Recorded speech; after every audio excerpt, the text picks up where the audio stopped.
want to have a little bit of fun and talk a little bit about online dating, something that I've had a little bit of experience with recently. Really? And a lot of people like to misrepresent themselves.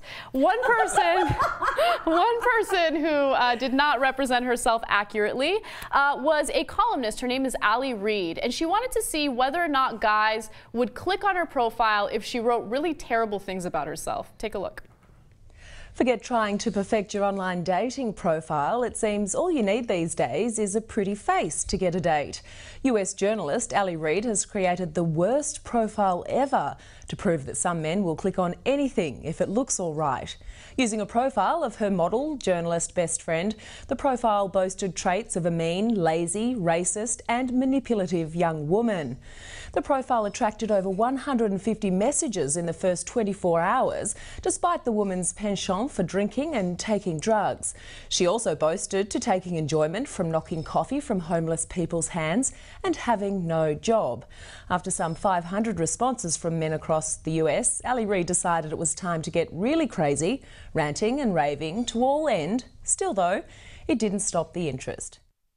Love that story. So she would have like a conversation or a chat with someone who was interested in her, and she would be like, what do you like most about my profile? And one guy's like, where you say that you like to do yourself. Do you really do that? So, I mean, of course it's going to attract some attention. And also, the methodology of this very unscientific experiment is questionable because you don't know whether or not these guys think you're kidding. Some of the stuff is so outlandish that they might think so. But she asked the guy if he'll come over so she can pull out his teeth. He's like, oh yeah, like, baby, I'm into that. I know, it's a crazy world out there. Peter, as someone who studies reproductive strategies, can you please explain males? What's going on here? Well, we were talking beforehand that we were wondering if this woman actually understood anything about men in terms of what men consider obnoxious and unacceptable. So she didn't post anything about saying, I will not have sex with anyone. Yeah, she talked about doing herself, and that probably gave them the idea that she's super horny. Yes. And she's always pretending to be pregnant. Right. You know, to be convincing. And she's drinking a lot and doing drugs. So you know, it might be more obnoxious that, you know, I'm a devout Christian and I absolutely will not have sex with anyone unless, you know, they profess love of God and 5 years into the marriage. And then she probably wouldn't have gotten any hits at all. But it would be interesting also to do the reverse, right? Is to put up a picture of a really ugly man and have all these disgusting characteristics, but have one redeeming feature that he's filthy rich. That's Match.com. And see, I mean, that's already happening.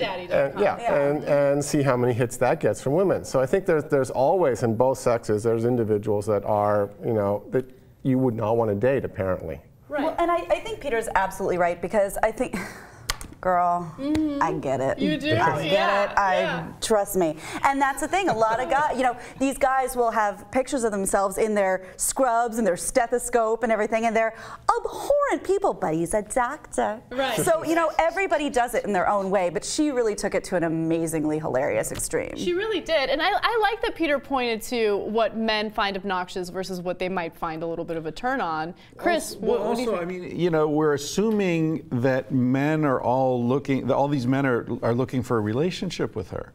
They're not looking for a relationship. Thank you. Thank you. Yeah, they're looking for a good time, right? So if you're looking to get laid, the things you're willing to overlook are, you know, legion. Right? I mean, we're not far from those bumblebees you were talking about. You know, it's like, oh, the house is on fire, but she's hot. I'll be in and out before I get burned. You know, like, and the doesn't matter. I mean, there are songs devoted to the fact that crazy bitches, you know, get crazy in the bedroom the best. Please. So I don't think this is going to turn anyone away in that way either. Yeah. So I don't think any of these guys were looking for a wife or someone to introduce to mom. They were looking for, you know, half an hour, and like I can deal with that for half an hour. Yeah. Because she is hot. I saw that picture. She is hot. She is hot. Yeah. So we talked about this on the Young Turks a little bit, and Jank disclosed the fact that one time he slept with a girl, even though she was racist. She was openly racist. She made fun of Muslims. You know, he was raised as Muslim, right? So I thought that was really interesting, and I kind of wanted to open it up to you guys. If there is someone who is extremely attractive, but she is racist, Gina, in your case, he is racist, would you go for it? Would you be like, oh, fuck it, literally? I slept with a Republican once. Oh, really? Yeah. That's pretty close. Yeah. It was, and she was wild.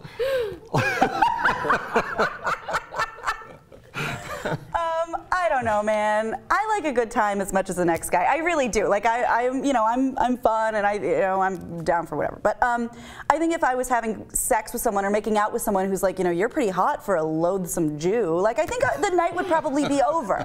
Yeah. That's not hot to me, and I wouldn't continue. You wouldn't get any like hate vibe? No, I'm not a self-loathing individual. I love. But what about loathing him? There could be that. No, he doesn't deserve. Oh, please. I'm going to show you. No. Isn't there the desire to, okay, this individual has some unpleasant characteristics, but you're the person who will teach them the right way, right? Oh. So your Republican will become a liberal Democrat after sleeping with you because it's just the way it happens. Women do love a broken bird. A lot of us really like that broken wing. We'll fix it. We'll fix them right up. What Oscar Wilde said, the tragedy of marriage is that men believe that their wife will never change, but she will, and the women believe the man will change, but he won't. He won't. That's actually very accurate. Yeah. Peter, what do you think? I feel bad asking you to answer my question, but you kind of have to. Would you sleep with someone who's racist but very, very attractive? No, because I'm married. No. Like in this theoretical situation or hypothetical situation, you're not married. You're single. You're young. You're in your like mid-20s. I don't think so. No. I mean, there have been women that I've gone out with. I can't say they're racist or obnoxious or so on, but I just find them boring for other reasons. And it's like, okay, I don't want to get caught up with this.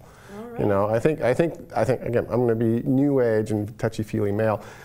I think the best part of sex is what happens afterwards in the morning when you're actually talking to someone and interacting. The morning? Right, yes. Right. Until the sun comes up. How dare you guys? Okay, I love that. That was a great answer. You win.